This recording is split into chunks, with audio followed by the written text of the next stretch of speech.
রাঙামতি, বলছি রিস্কটা একটু বেশি হয়ে যাচ্ছে না? এইটুকু ঝুঁকি যে না নিলেই নয় রে। কিন্তু সত্যজিৎ স্যার যে একাই আসবেন, ফোর্স নিয়ে আসবেন না, আমাদের অ্যারেস্ট করবেন না, তার কি কোনো গ্যারেন্টি আছে? উনি তো সত্যজিৎ স্যার কি আমাকে এতটা অবিশ্বাস করবে? অবশ্য যারা আমাকে সবচেয়ে বেশি বিশ্বাসটা করতো, সেই মা, উড়নবাবু, সবাই তো আমাকে অবিশ্বাসটা করলো। কেউ একবারের জন্য এটা বললো না যে না, রাঙা মরে গেলেও এই কাজ করতে পারে না।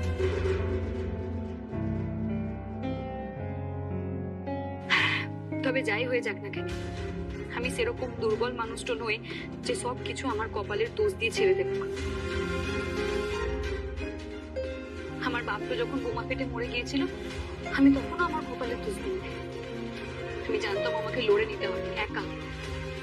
হ্যাঁ, এটা ঠিক যে আমার মা আমাকে তখন আশ্রয়টা দিয়েছিল, আমাকে এখানে নিয়ে এসেছিল, আমাকে একাডেমিটাতে ভর্তি করে দিয়েছিল।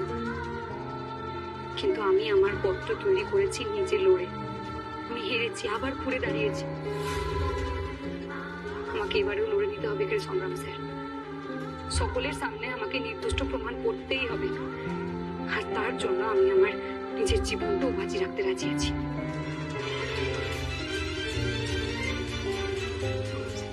রাঙামতি,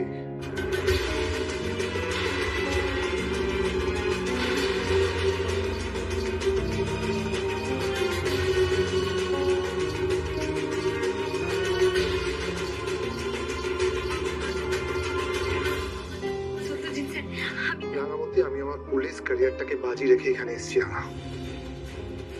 তোমায় বিশ্বাস করে, তোমার শেষবারের মতো তোমার কথা শুনে। রাঙা, আমার ডিপার্টমেন্ট যাতে পরবর্তী পর্বে কি ঘটতে চলেছে জানার জন্য ভিডিওটি শেষ পর্যন্ত দেখুন।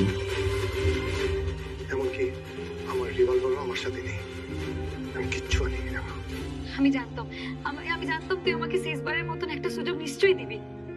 প্রমাণটা কোথায়? রাঙা, আমি ওই জঙ্গলের গেরামটাতে গিয়েছিলাম, ওখানে গিয়ে ওখানকার মানুষদের সাথে আমি কথা বলেছি।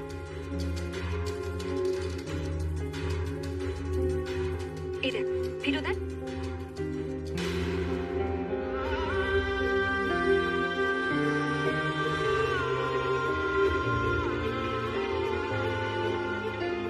আবার টাকা আবার চুরি করলে তুমি?